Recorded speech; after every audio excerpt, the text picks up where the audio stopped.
Boris Johnson a un ascendant à 11 degrés de la balance. Ce qui fait que les changements de phase, qui sont aussi des moments de puissance, les changements de phase sont des moments, j'appelle ça des moments de phase, mais en fait ce serait des points forts du thème de la personne.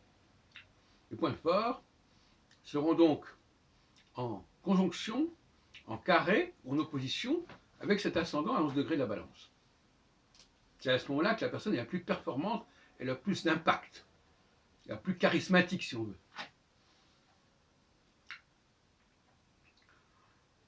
Et je ne fais pas de différence, que ce soit clairement dit, entre ces différentes possibilités.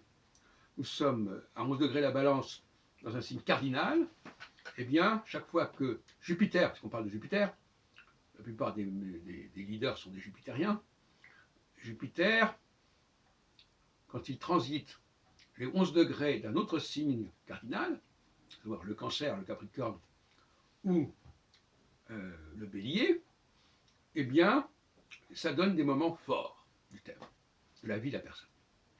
Alors, en l'occurrence, Jupiter est actuellement, dans quelques jours, est à 6 degrés Capricorne. Il va transiter le carré, il va être en carré avec l'ascendant de Johnson quand il passera à 5 degrés de Capricorne, c'est-à-dire dans les premiers jours de janvier 2020. Et nous apprenons aujourd'hui que, ou hier plutôt, que Johnson a gagné les élections et qu'il devient à nouveau Premier ministre, et cette fois-ci dans une posture beaucoup plus favorable pour lui, avec un succès historique des Tories, qui va lui permettre de faire valider l'accord qu'il a conclu déjà avec l'Union européenne, etc., etc. Donc, moment puissant pour Boris Johnson. Alors, on pourrait en dire autant pour tous ceux qui actuellement ont leur point ascendant en tant que jupitérien dans un signe cardinal, que ce soit des gens avec l'ascendant Capricorne, Balance, Bélier ou Cancer.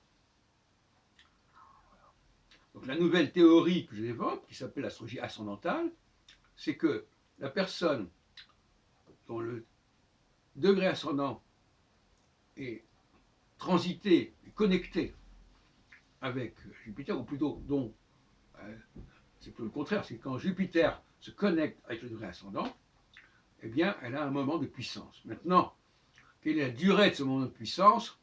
C'est assez complexe à établir, je vous l'accorde. Donc là, notre astrologie, elle s'est simplifiée, puisque nous avons la seule planète qui nous intéresse ici, c'est Jupiter, parce que les autres planètes, finalement, ne jouent pas un rôle majeur. Saturne parce qu'il est trop lent, et Mars parce qu'il est trop rapide. Donc c'est Jupiter qui est sur lequel tombe notre choix, notre préférence. Et puis Jupiter, c'est la planète de ce que j'appelle la deuxième création, c'est la planète qui s'occupe du fonctionnement de la société. Et pas seulement, comme Mars, de problèmes techniques qui vont d'ailleurs le contrer qui vont le mettre en contradiction au niveau écologique, et pour Saturne au niveau scientifique, ce qui se situe également sur d'autres plans. Donc le jupitérien, c'est celui qui gère les affaires de la cité, au sens large du terme, sur le plan religieux, sur le plan politique, sur le plan linguistique, etc., etc.